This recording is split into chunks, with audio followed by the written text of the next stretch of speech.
जय बद्री विशाल दोस्तों, आज हम बद्री विशाल के कपाट खुलने की अगली कड़ी में पहुंच चुके हैं। बद्री विशाल के कपाट खुलने से 2 दिन पूर्व जोशीमठ से जब डोली रवाना होती है तो ये जो मंदिर है भगवान नरसिंह का है, ये विष्णु को समर्पित है।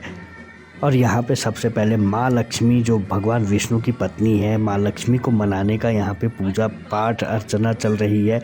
ये मुख्य पुजारी रावल जी द्वारा मनाया जाता है माँ लक्ष्मी को, क्योंकि अभी माँ लक्ष्मी भगवान बद्री विशाल के गर्भगृह में विराजमान है। और जब कपाट खुलते हैं तो माँ लक्ष्मी गर्भगृह में विराजमान नहीं रहती है। उन्हें इसीलिए मनाया जाता है ताकि वे अपना गुस्सा ना करें, किसी पे आक्रोश ना हो, इसलिए उन्हें मनाया जाता है। हाथ जोड़ के प्रार्थना की जाती है कि माँ लक्ष्मी से कि अब कपाट खुलने लगे हैं, आपको अब अपने मंदिर में विराजमान होना होगा। बद्री विशाल के मंदिर के गर्भगृह के बाहर माँ लक्ष्मी का मंदिर है, तो उसी की पूजा यहाँ पे चल रही है। जो मुख्य पुजारी रावल जी लाल शॉल पहने हुए दिखाई दे रहे हैं, उनके द्वारा यहाँ पे किया जाता है। क्योंकि भगवान बद्री विशाल की मूर्ति को सिर्फ रावल जी छू सकते हैं, उनके अलावा और कोई भी नहीं छू सकता है। वही माँ लक्ष्मी की मूर्ति को बद्री विशाल के गर्भगृह में ले जाते हैं और गर्भगृह से बाहर लाते हैं कपाट बंद के दौरान। ये है भगवान शंकराचार्य जी, जो आदि जगत गुरु शंकराचार्य थे, उनकी गद्दी। ये अनादिकाल से बद्री विशाल के कपाट खुलने और बंद होने के साथ ही नरसिंह मंदिर से बद्रीनाथ जाती है और बद्रीनाथ से नरसिंह मंदिर तक लौटती है। इसी डोली के यात्रा के साथ यात्रा शुरू होती है। इसी डोली यात्रा के नरसिंह मंदिर पहुंचने पे यात्रा खत्म होती है। इस डोली के साथ तेल कलश यात्रा और डोली और शंकराचार्य जी जोशीमठ के नरसिंह मंदिर से योग बद्री मंदिर पांडुकेश्वर के लिए निकलते हैं।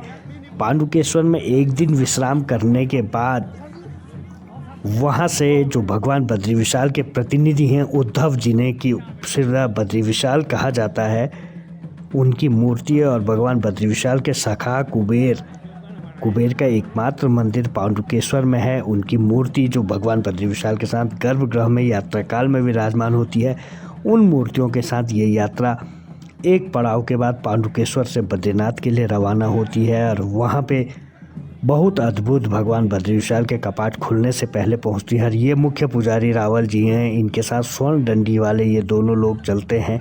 इनके पीछे ये तेल कलश चल रहा है। इसमें भगवान बद्री विशाल की मूर्ति पे लगने वाला जो यात्रा काल में तेल लगाया जाता है, यह तेल टिहरी राज दरबार में निकाला जाता है।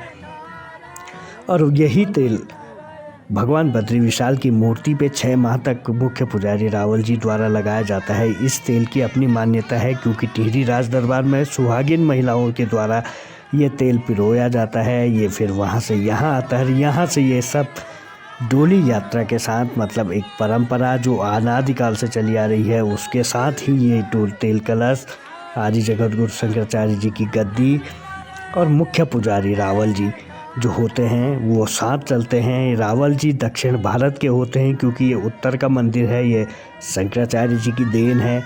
तो उनकी परंपरा ये है, उत्तर का मंदिर दक्षिण का पुजारी होता है, इसीलिए यहाँ पे रावल जी होते हैं। रावल की एक अनोखी परंपरा होती है, वो किसी अन्य भाग में हम बताएंगे।